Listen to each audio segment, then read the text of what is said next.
Kyiv पर कब्जे के लिए रूस बेचैन है। आसमान से ताबड़तोड़ गोले बरस रहे हैं।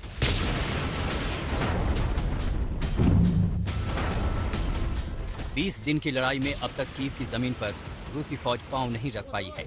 कब्जे के उसके अरमान अधूरे हैं।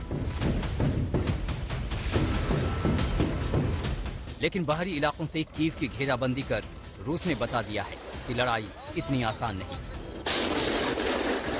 रूसी हमले ना तो दिन में रुक रहे न रात में थम रहे।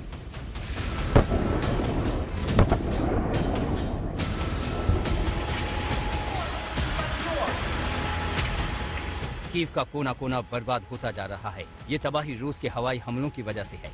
कई इमारतों पर रूस टारगेट कर चुका है।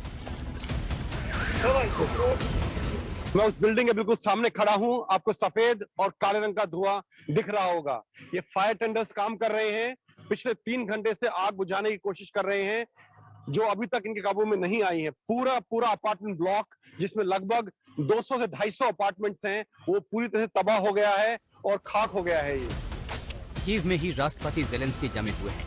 अभी 2 दिन पहले ही उन्होंने अपने घायल जवानों से अस्पताल जाकर मुलाकात की, उनकी हौसला अफजाई की और यकीन दिलाया कि रूस के खिलाफ जंग में यूक्रेन जीतेगा।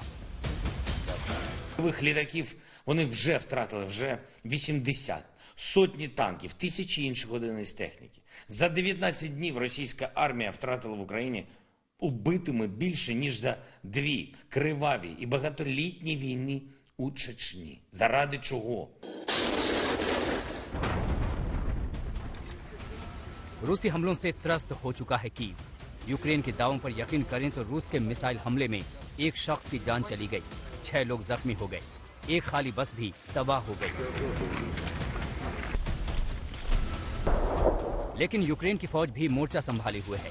कीव की जबरदस्त घेराबंदी हुई है। वहां सड़कों पर नुकीले सरिया लगाए गए हैं। दरअसल अब जो कीव की ओर बढ़ती हुई रूस का शिकंजा है, उसमें जो सामरिक तौर पर महत्वपूर्ण इलाके हैं, जो औद्योगिक हिस्सा है, जिस तरीके से खार्किव में हमने औद्योगिक हिस्सों की बर्बादी देखी है, उस तरीके से अब यूक्रेन की राजधानी कीव में भी उन हिस्सों पर प्रहार किया जा रहा है और इन इलाकों पर अलर्ट बहुत ज्यादा बढ़ा दिया गया है।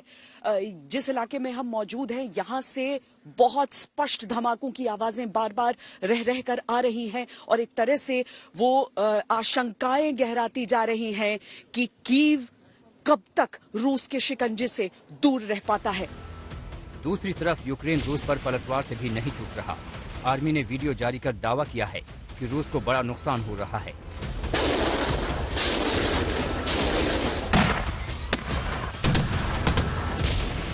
इन सब के बीच कीव पर कब्जा करने के लिए रूस ने अपने हमले तेज कर दिए हैं। सीरियाई लड़ाकों को कीव पर कब्जे के लिए तैनात करने की तैयारी में है। रूस 40,000 से ज्यादा सीरियाई लड़ाके बहाल कर रहा है। कीव से श्वेता सिंह, गीता मोहन, राजेश पवार और गौरव सावंत के साथ आज तक ब्यूरो।